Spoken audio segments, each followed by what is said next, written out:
Alternance en souffrance au niveau de la République démocratique du Congo. Ce sera le premier sujet qu'on aborde avec notre invité. Nous irons également en Libye où la Turquie critique l'approche destructrice de la France. Et puis en France, la condamnation de l'ancien Premier ministre François Fillon à 5 ans de prison dans l'affaire des emplois. Effectivement, le menu, on en parle tout de suite avec Maître Sosa. Bonsoir, Maître. Bonsoir, Samuel Niaoui. La République démocratique du Congo, la coalition entre le Front commun pour le Congo, le FCC de l'ancien président Joseph Kabila et CAP sur le changement, cache du président Félix Tshisekedi a du plomb dans l'aile. Le Premier ministre Sylvestre Ilunga Ilukamba, issu du FCC, a fait part de son indignation au président Tshisekedi après une brève interpellation du vice-premier ministre et ministre de la Justice en fin de semaine dernière. Maître Sosa, quand on regarde aujourd'hui au niveau de la RDC ce qui se passe au sein de la coalition qui gouverne, on peut dire qu'il y a un véritable malaise au sommet de l'État. Effectivement, il y a malaise au sommet de l'État parce que quand on a été témoin de cette sorte de cacophonie de la fin de semaine dernière, s'agissant de la proposition, ou plutôt d'un projet de loi qui va avoir des conséquences considérables sur la séparation des pouvoirs, et que l'on se rend compte que, en fait, le ministre porteur au nom du gouvernement de ce projet n'a pas pris la peine d'avoir l'assentiment formel de sa hiérarchie.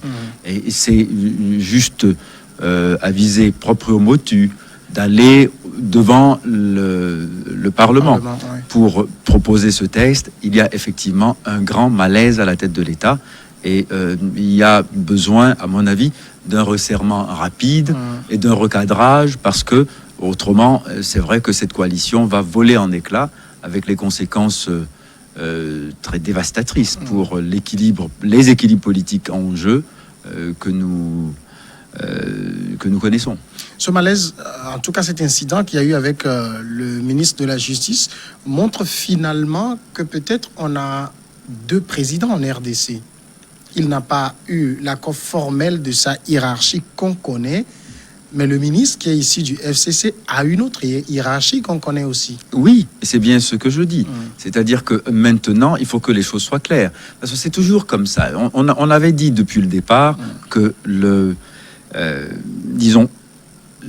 mode de désignation de M. Tshisekedi à la tête de la RDC ne procède pas de la volonté populaire. C'est un pronunciamento politique qu'il a placé là où il est. Et ceux qui l'ont placé sont en quelque sorte en train de rendre son action tributaire de leur desiderata. Et c'est ça le problème. Et il faut absolument qu'ils prennent la main parce que maintenant, tout le monde sait, le monde entier a déjà accepté le fait accompli de sa désignation à la tête de l'État. Le mode de transmission de pouvoir en RDC ne s'est jamais passé de façon pacifique depuis maintenant 23 ans. La chute du général Mobutu, la mort du président Kabila, Laurent Désiré, puis la substitution, de la même façon, quasiment militaire, de son fils au père, puis ensuite la passation de pouvoir négociée entre le FCC et le CACH fait qu'on ne peut pas dire que le mode de transmission du pouvoir se fait de façon toujours légale. Bon, mais maintenant, une fois qu'on a dit ça, il ne faut pas faire excès de juridisme et oublier qu'il y a des pesanteurs politiques dont il faut tenir compte dans un pays qui a été meurtri par son passé politique et aussi son présent, qui n'est que, en fin de compte, la toile de fond de ce passé. Parce que en réalité, Tshisekedi au pouvoir, enfin, en RDC, bon, c'est l'annonce faite à Marie depuis très longtemps. On attendait ça depuis longtemps. Donc, en fin de compte, il y a un changement sans changement du personnel politique.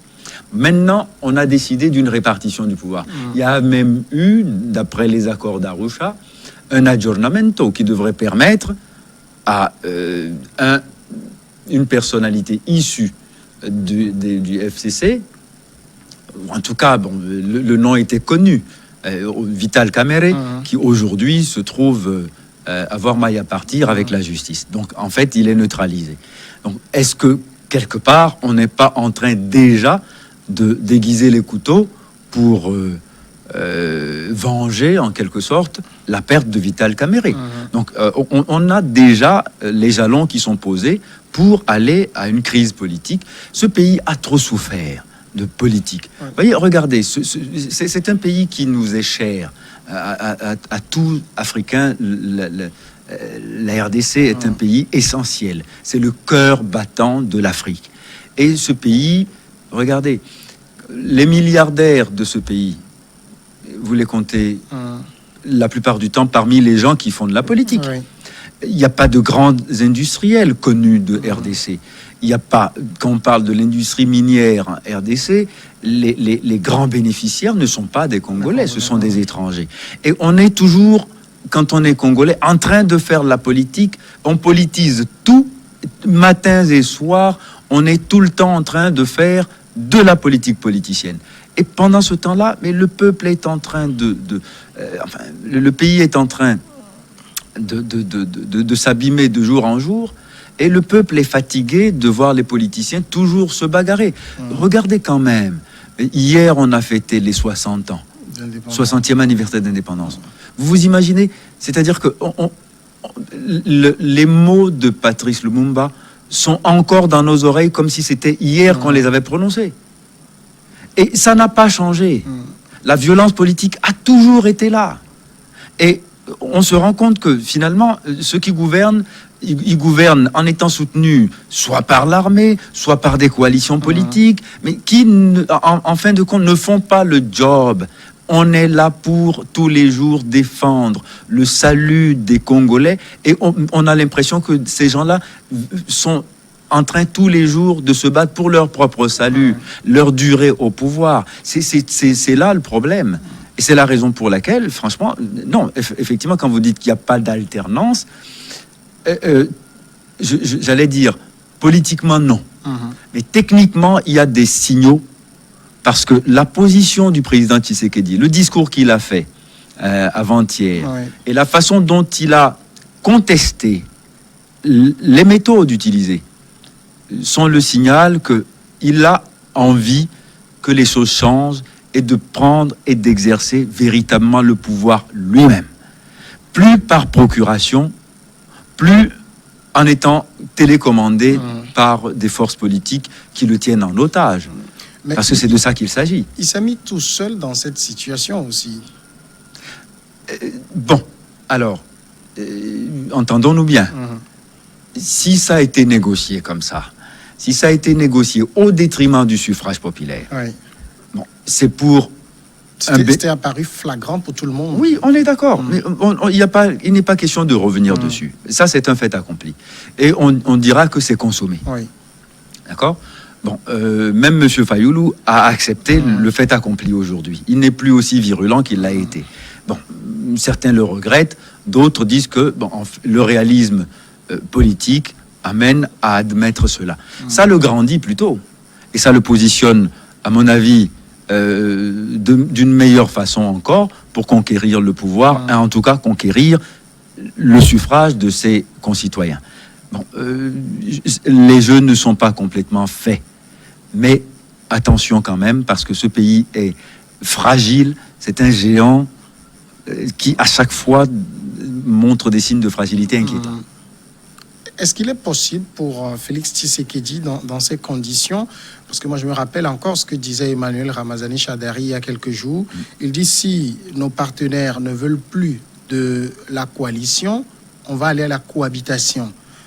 À la cohabitation, ça ne va pas arranger les affaires de Tshisekedi. Mais ça n'arrange... Moi, c'est pas les affaires de Tshisekedi. Ça n'arrange pas les affaires de la RDC. C'est plutôt de ça qu'il s'agit. Parce que on est fatigué de ces hommes politiques qui, tous les jours, ne font que de la politique politicienne. Ça n'arrange pas les affaires de Tshisekedi. Et alors ? Mais il faut aussi, en politique, savoir prendre des décisions désagréables et les assumer comme étant des décisions désagréables.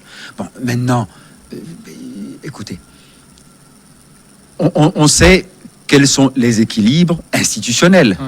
Bon, maintenant, il faut faire jouer les équilibres institutionnels et exiger que,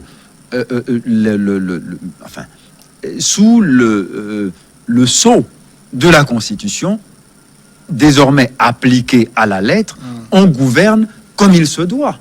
Pas en ayant tout le temps des redevances inavouées à des pouvoirs occultes qui sont toujours là et qui vous tiennent en laisse.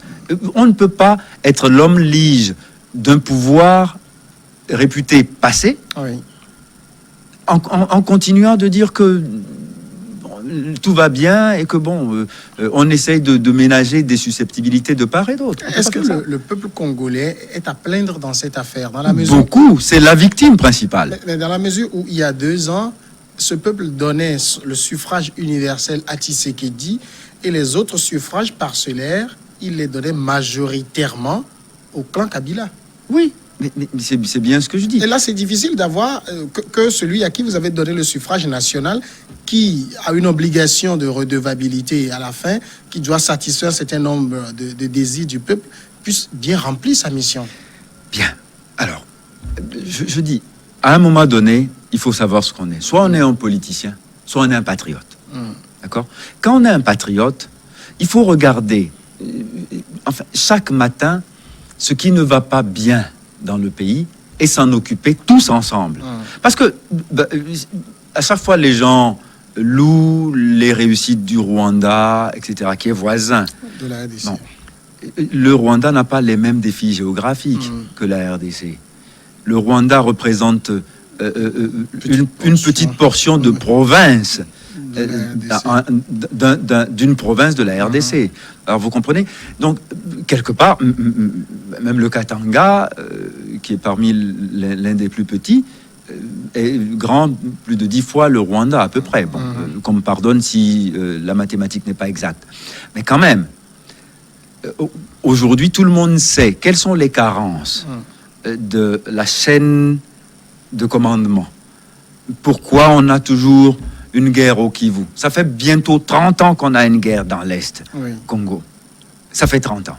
On nous a dit qu'avant c'était les Banyamulenge, après on nous a dit que c'était des Congolais rwandophones. On a donné tous les noms possibles à cette guerre, qui n'en finit pas.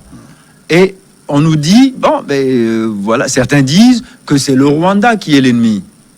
C'est à cause du Rwanda qu'il y a des guerres à l'Est. Et finalement, depuis tout ce temps, il y a eu autant de morts du fait des guerres intestines, internes, entre Congolais, qu'il n'y a eu pendant le génocide rwandais. Et on continue de dire, il faut faire des aggiornamento politiques, il faut que tu me laisses un peu le temps, que j'occupe un peu, etc. Mais non, il faut s'occuper enfin de ce pays. Pendant 60 ans, on n'a fait que de la politique, on l'a vidé de son sang.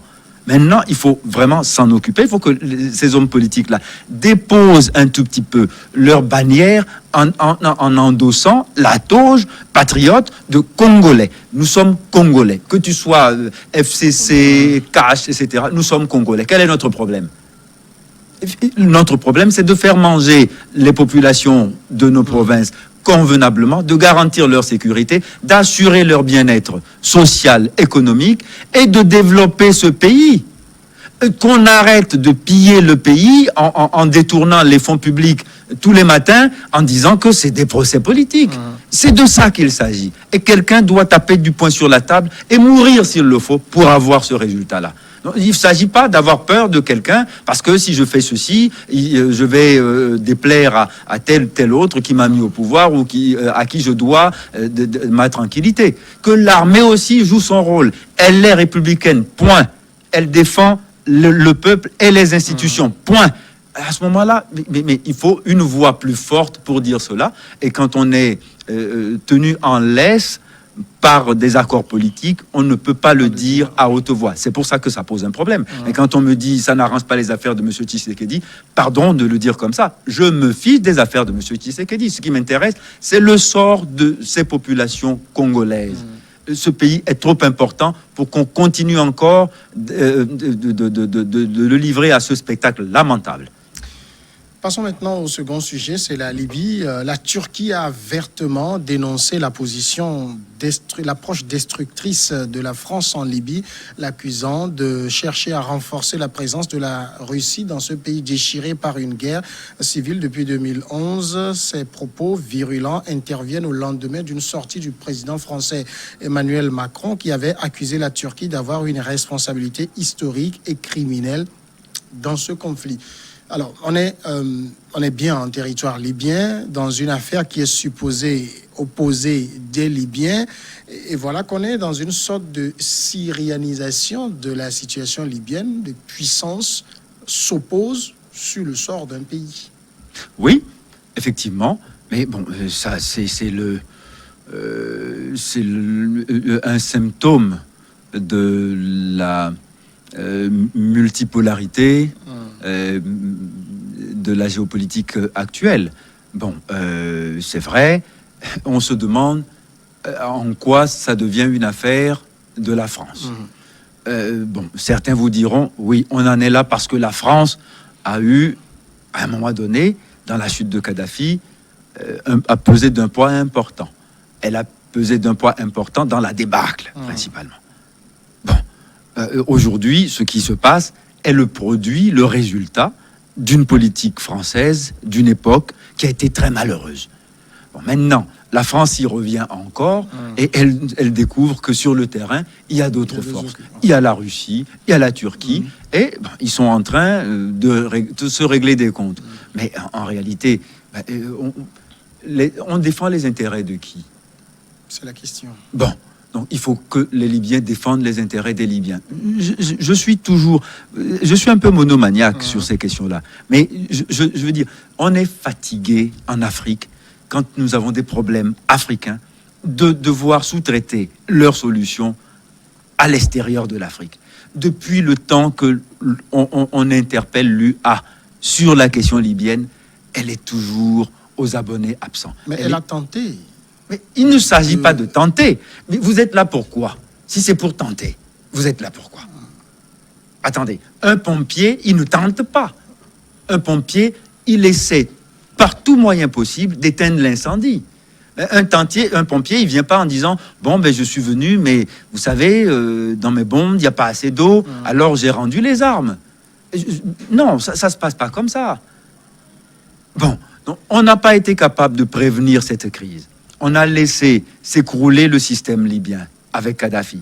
Bon, maintenant, on se montre incapable de le régler. Vous avez dit syrianisation, mais en Syrie au moins, il y a encore un timonier qui a une boussole et qui sait tenir le gouvernail.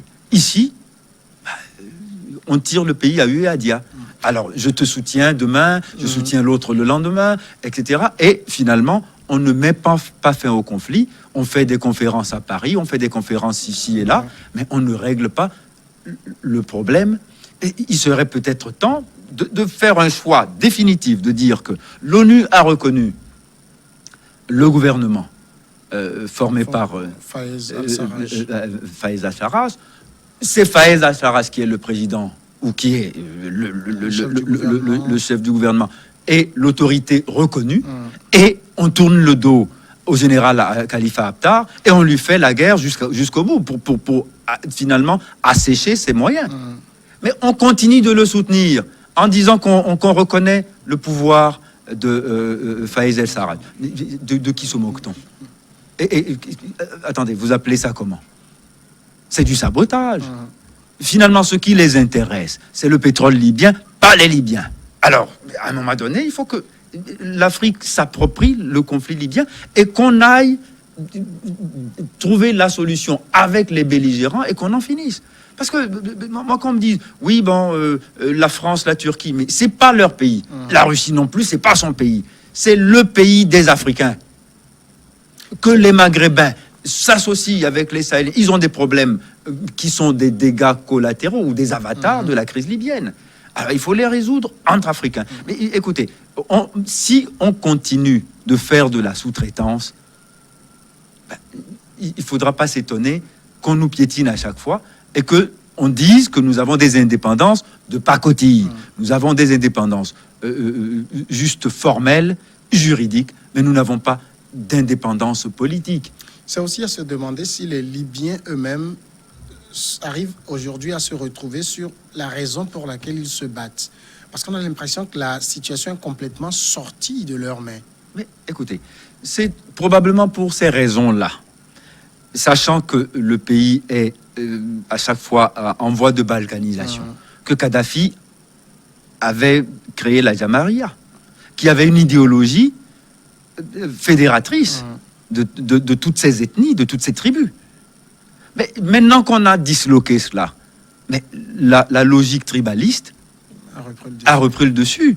Alors, voilà. Donc, en fin de compte, je ne suis pas en train de dire qu'il faut défendre une dictature sanglante coûte que coûte au nom de l'unité nationale. Non, pas du tout. C'est pas ça ce que je suis en train de dire. Mais je dis, quand, à un moment donné, on a réussi à trouver, disons, un compromis, c'est toujours difficile, un compromis. Quand on a réussi à trouver une modalité de gouvernance qui permette au moins que tout le monde soit ensemble, en paix, en train de diriger le pays, c'est toujours mieux que de vouloir, au nom du suffrage universel, au nom de la démocratie à l'occidentale, créer le chaos dans des pays qui ne demandent pas ça et qui ne sont pas faits pour ça.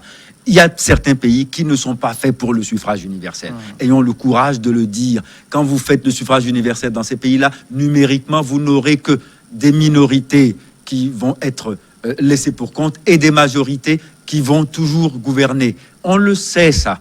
En Libye, c'est le problème aussi. Mais on a fait semblant de ne pas le comprendre et on a décidé que Kadhafi était un dictateur sanglant dont il fallait se débarrasser. Quand Kadhafi était au pouvoir, les Libyens vivaient en paix. Oui. Les Libyens avaient un confort considérable. Les Libyens avaient un sort qui était envié dans tout le Maghreb.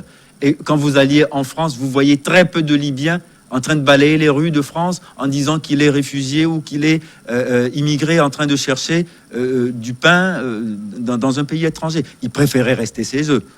Ils étaient logés parce qu'il y avait une politique d'habitat et de logement très sociale et populaire. Quand un couple libyen se mariait, ça lui donnait droit à un logement. Bon, aujourd'hui, qui est en train d'assumer ça? Qui assure ça? Ces gars-là sont en train de regretter Kadhafi. Alors qu'on ne nous dise pas qu'ils ont gagné au change en ayant des chefs de guerre à la tête d'un pays qu'on a disloqué. On va passer maintenant au tout dernier sujet, c'est la France. L'ancien Premier ministre français François Fillon a été condamné à 5 ans de prison, dont 2 fermes. Le tribunal correctionnel a sorti cette peine non aménageable d'une amende de 375 000 € et de 10 ans d'inéligibilité. Les juges n'ont pas prononcé de mandat de dépôt. Pénélope Fillon, son épouse, a été reconnue coupable de complicité et de recel de détournement de fonds publics. Elle, de son côté, a écopé de 3 ans de prison avec sursis et du même montant pour l'amende. Mais il y a au niveau de cette affaire, maître, les révélations de cette juge, il me semble, qui parlait de pression au début de l'affaire. Elle avait reçu des pressions de sa hiérarchie pour que Fillon subisse le sort qu'il subit finalement aujourd'hui. Bien. Alors, parlons de choses vérifiables et essayons de mettre un peu de bon sens au-dessus de tout cela. Un magistrat du parquet est placé sous l'autorité hiérarchique du ministre de la Justice. Et personne ne viendra s'étonner qu'un magistrat du parquet reçoive des instructions. Et quand on reçoit des instructions et que le ministère public poursuit un résultat, c'est pas des pressions sur le magistrat. Non. Le ministère public a l'opportunité de la poursuite. Et quand le ministère public décide de poursuivre, vous êtes magistrat du parquet, vous poursuivez. Point final. C'est une instruction qu'on vous a donnée. Écrite ou non écrite. Implicite ou pas. Alors, qu'un magistrat soit sensible et considère que peut-être que de sa propre opinion, elle aurait peut-être opiné autrement, c'est une chose. Mais toujours est-il que les choses se sont passées de telle sorte qu'il y avait des faits qu'on a décidé d'instruire, on les a instruits, Et à la fin du compte, on a trouvé au sein à l'issue d'un procès, qu'il y avait des faits pouvant recouvrir des infractions et une culpabilité a été établie. Donc, qu'on ne me dise pas on a fait pression sur moi. Si les faits n'avaient pas existé et qu'on a fait pression pour les inventer, là, je dirais oui, effectivement, il y a un dysfonctionnement. Mais s'il y a des faits dont on décide la poursuite, même si ça cadre mal avec le calendrier politique, ben, tant pis, c'est des faits. L'opportunité de la poursuite est intervenue à un moment qui a télescopé le calendrier électoral. Ben, ainsi va la vie politique. Mais il s'agit ici d'une personnalité qui dit que c'est pas des choses illégales qui ont été faites. C'est ce qu'il soutient. Toujours est-il que de l'autre côté, du côté de la poursuite, du côté de la partie civile, et qui ont tous eu le droit de s'exprimer, à l'issue des débats, on a considéré que l'emploi dont Madame Fillon était titulaire était fictif. Bon, ça c'est pas moi qui le dis. Madame Fillon n'a pas réussi à faire la démonstration de son utilité auprès de son mari. Bon, on considère que, en ce faisant, il y a détournement de l'argent public dans l'intérêt d'une famille. Je ne vois pas en quoi c'est ébouriffant de conclure à cela si les preuves du travail effectif ne sont pas apportées. Mais il n'y a pas eu de mandat de dépôt contre Fillon. J'allais dire, c'est une faveur? Non. Il s'agit d'une modalité dont très souvent les tribunaux assortissent leurs sanctions. Le mandat de dépôt, pourquoi? La peine d'emprisonnement elle est prononcée. Le mandat de dépôt, c'est le mandat de dépôt à la barre. C'est-à-dire que dès lors que la peine qui est infligée est supérieure ou égale à 2 ans, le parquet peut décerner le mandat de dépôt à la barre. Quand ce n'est pas fait, ce n'est pas une faveur forcément. On le fait aussi en considération de la personne. Pardon, quand même, il a été pendant 5 ans le Premier ministre de la France. Il n'y a pas très longtemps. Alors, sa mise en détention apporterait quoi? N'est-il pas déjà assez puni par la traversée du désert, par le fait d'avoir été déchu comme candidat potentiel de son parti pour compétir aux élections présidentielles? Ça fait beaucoup de choses. Donc, vous savez, c'est ça. Il faut à chaque fois que la peine ait un sens. Quel est un sens, j'allais dire, pédagogique et social? La mise en prison de M. Fillon ressemblerait, de mon point de vue, non pas que je le défende forcément pour ce qu'il a fait, de mon point de vue, à un acharnement inutile. Il y a des gens qui, frappés par l'opprobre, sont plus punis que si on les enferme entre 4 murs. Maître Sosa, merci. On va aller à la pause et on revient après pour Regard Croisé.